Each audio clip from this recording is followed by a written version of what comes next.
All right, I want to look at some examples of some functions that exist in the real world, and I want to look at different ways of representing them, seeing which ways make the most sense, and just getting a little bit more comfortable with this. So let's look at some examples. And the first example I want to look at is temperature conversion.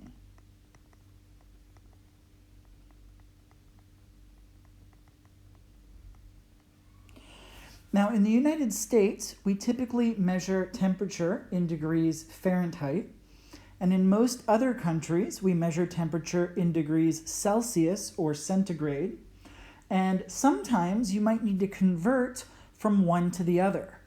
In particular, when I'm traveling in another country, a friend might tell me, oh, it's going to be 20 degrees today, and they mean Celsius, but I have to do the conversion in my head to figure out what that means in Fahrenheit so I can get an idea of if it's going to be 60 degrees or 70 degrees or 80 degrees, so I know what to wear that day.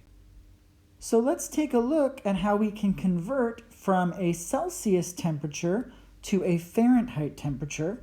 And the rule here is to multiply the Celsius temperature by 9/5, then add 32, and that gives you the Fahrenheit temperature.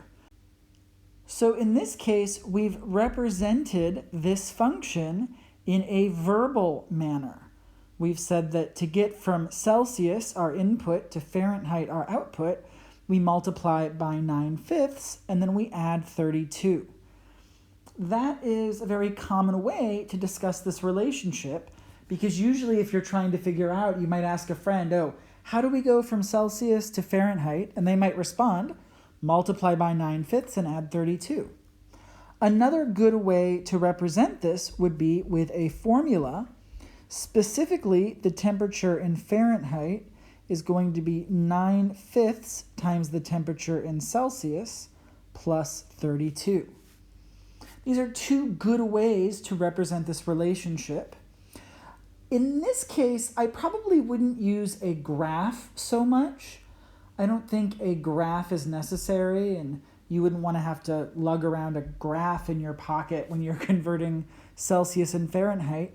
You might use a table of values. You might represent this relationship numerically, Celsius and Fahrenheit.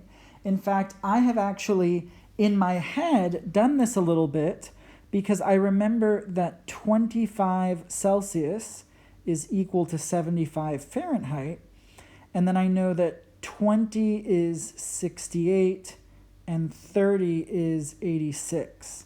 I have dealt with enough temperature conversions that I am used to these numbers in my head. I think even 15 ends up being 59, 35 is 95, and 40 is 104.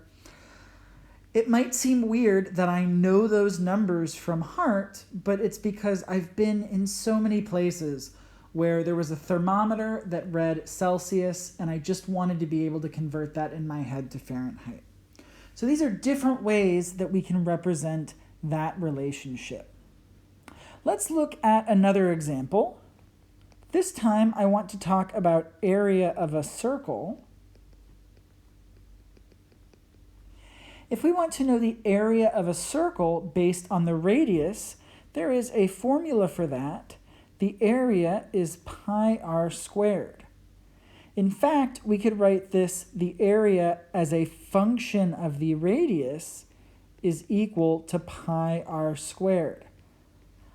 Either one of these is an algebraic way to represent the relationship. In this situation, we could also represent it verbally. We could say to get the area, square the radius and multiply by pi. We could make a table of values or a graph, but I don't think those are going to be particularly useful in this case, because if we make a table of values, and those values include 1, 2, 3, 4, 5, for example, What happens if the radius is 4.2? Or what happens if the radius is 329? If it's not in our table of values, then writing out a table of values doesn't really help us so much. The example with temperatures works pretty well because even though the temperature might be 21 degrees instead of 20, if I've got this memorized, I've got a good idea that if it's 21 degrees, it's going to be decently warm but not too hot. Whereas with the area of a circle, really a formula or the algebraic representation is going to be one of the most useful ways to represent that. All right, the third example I want to look at is BART fares. And specifically from Civic Center. And I actually have an image to show you to represent this. All right, here we go. It might not seem like it, but this, which is a sticker that's peeling off of probably one of the ticketing machines at Civic Center UM Plaza, this is a table of values. Now, I want to ignore the round trip prices. I just want to focus on one-way fares. All right. So this is a table of values that represents the function, and the input is the station that you're going to. The input value is the station. So here the input's not a number, and that's okay. Functions don't have to have numbers as their inputs. They could have locations or other things. And then the output value for each of these is the one-way fare. Now, in this situation, a table of values is the clearest way to represent this function. We can't easily make a graph where each of these station names is along the x-axis and then the y values are the fares. That wouldn't really make sense. It would be difficult to represent this in a formula. There might be a formula somewhere that says that the fare is based on the number of miles or something like that. I honestly don't know, but we can't write that out as a nice formula, and it doesn't make sense to express this verbally because then we'd have to read off an entire list of stations and fares. So in this situation, a table of values is really the best way to express this function. And then I have one more example. And this, I accidentally wrote it in red, but I'm going to keep it in red because it is a very, very unhappy graph. The coronavirus cases in the US. Now, I'm going to make you a promise that I'm going to minimize the amount of times that we talk about the coronavirus in this class, because I know that everyone is probably sick and tired of it. However, students always want more real-world examples of mathematics. Every semester, students are telling instructors they want more real-world applications, real-world examples, and so we cannot ignore the coronavirus if we want good examples. So let's take a look of a representation of this function. Here, I have chosen to represent this function with a graph.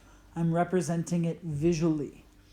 Now, we could represent this with a table of values. We could list out all of the dates, and then we could list the number of cases each day, So this is an example that works well either visually with a graph or numerically with a table of values.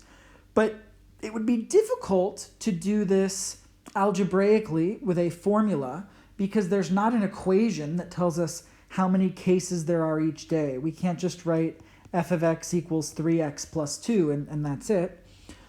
So that doesn't really work out too well. And a verbal description also doesn't work out too well because if we want to talk about how this graph works, we can say, well, it was pretty flat until mid-March, and then it started increasing almost linearly, and then the slope decreased, and then it got steeper. But that doesn't do as good of a job as either giving a visual graph or giving a numerical table of values for the number of cases each day. So the reason I wanted to show you these examples is because they give different situations where it might be better to represent something graphically or numerically or algebraically or even verbally. Different functions will have some representations that work out a little bit better and some representations that might not make as much sense. Now, I do very quickly want to talk about why each of these relationships is a function. Remember, from the definition of a function, every input has exactly one output.